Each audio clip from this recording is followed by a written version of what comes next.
سامعین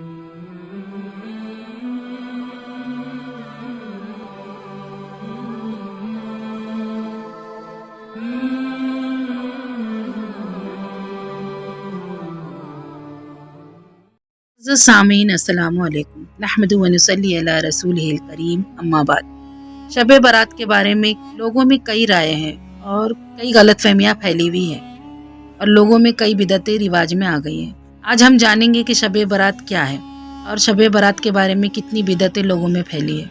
شب کہتے ہیں عربی میں رات کو، برات کہتے ہیں چھٹکارے کو، یعنی چھٹکارے کی رات۔ 14 اور 15 درمیانی رات کو شب برات کہتے ہیں لوگوں کا عقیدہ ہے کہ اس رات جہنم سے چھٹکارا مل جاتا ہے اور اس رات تقدیر کے فیصلے ہوتے ہیں، رزق لکھ دیا جاتا ہے، ایک سال بھر میں کس کی موت واقع ہوگی اور کون پیدا ہوگا، وہ تمام باتیں لکھ دی جاتی ہیں، جو کہ سراسر غلط۔ اب جب لوگ دن کے قریب آ رہے ہیں، علم کے قریب آ رہے ہیں، تو لوگوں کو معلومات میں اضافہ ہو رہا ہے کہ اس میں کتنی بدعتیں شامل ہیں۔ دراصل جو شب قدر کی فضیلت تھی، یعنی رمضان کی طاق راتوں میں جو ایک رات ہے، 5 راتوں میں سے اس رات کی جو فضیلت تھی، اس کی فضیلت کو اٹھا کے شعبان کی 15ویں رات سے لوگوں نے جوڑ دیا ہے۔ اسلام ایک دین ہے، اس کے کئی فرقے بنا دیے گئے ہیں اور اپنے اپنے طریقے رائج کر لیے ہیں۔ ہونا تو یہ چاہیے تھا کہ جتنا ہو سکے قرآن اور صحیح احادیث پہ عمل کیا جائے اور بدعتیں جو کہ معاشرے میں رواج بنی ہوئی ہے اس کو چھوڑ دیا جائے، لیکن ہوا اس کے الٹا۔ شب برات کی عبادت زیادہ تر رواج بنایا گیا ہے۔ رواج تو یہ ہونا چاہیے کہ خصوصیت ہر رات کی عبادت کی ہے، یعنی تہجد پڑھ لینا، قرآن کی تلاوت کرنا، نفلی نمازیں پڑھنا، یہ تو ہر رات کے لیے خاص ہے۔ اس کو کسی ایک رات کے ساتھ خاص کر لینا یہ غلط ہے۔ اس کے ضمن بخاری میں 1145 نمبر پہ حدیث ہے اور مسلم میں 1772 پہ حدیث ہے کہ اللہ تعالیٰ آخری تہائی رات میں، یعنی فجر سے پہلے آخری رات کا جو ایک حصہ ہوتا ہے جو رہ جاتا ہے، تو اللہ تعالیٰ دنیاوی آسمان پہ نزول کرتا ہے جیسا کہ اس کی شان ہے، اور ندا دیتا ہے کہ ہے کوئی جو مجھ سے بخشش چاہے کہ میں اس کو بخش دوں، اور ہے کوئی جو مجھ سے مانگے تو میں اس کو عطا کروں۔ یہ ندا ہر رات فجر تک ہوتی رہتی ہے، یہ روزانہ ہو رہا ہے، اس میں کوئی خاص رات مراد نہیں ہے۔ 15 رات شعبان کی نہ شب قدر، یعنی یہ ہر رات کے لیے مخصوص ہے۔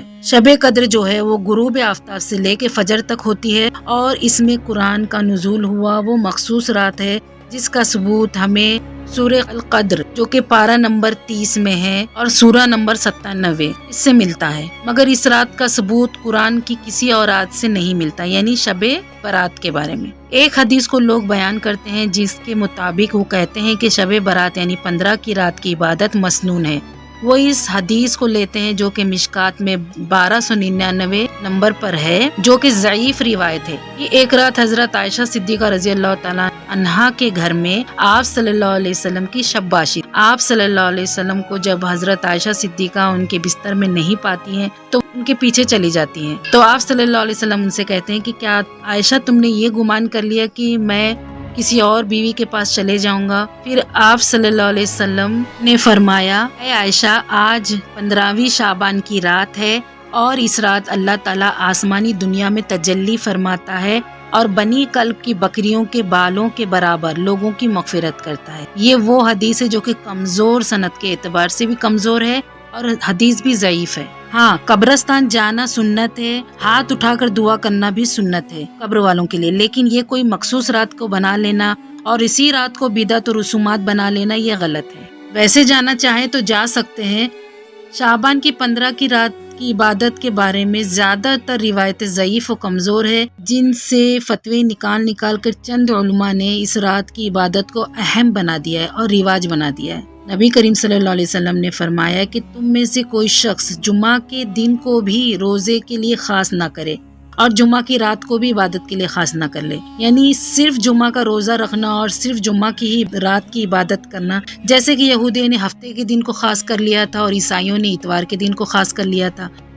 مگر یہ کہ وہ پہلے سے روزہ رکھ رہا تھا، اگر اس کے روزے کی گنتی کے بیچ میں اگر جمعے کا دن آتا ہے تو وہ روزہ رکھ سکتا ہے، اور اگر اس کی وہ اکثر راتوں کو عبادت کرتا ہے اور اس رات کے بیچ میں اگر جمعے کی رات آتی ہے تو وہ اس رات میں بھی عبادت کر سکتا ہے۔ یعنی جمعے کے دن یا رات کو خاص نہ بناؤ، جبکہ جمعے کا دن اتنا اہمیت والا ہے، جبکہ اس کے بارے میں حدیث ہے کہ تم اس دن کو خاص نہ بناؤ، تو پھر 15 شعبان کے بارے میں یہ کیسے کر سکتے ہیں؟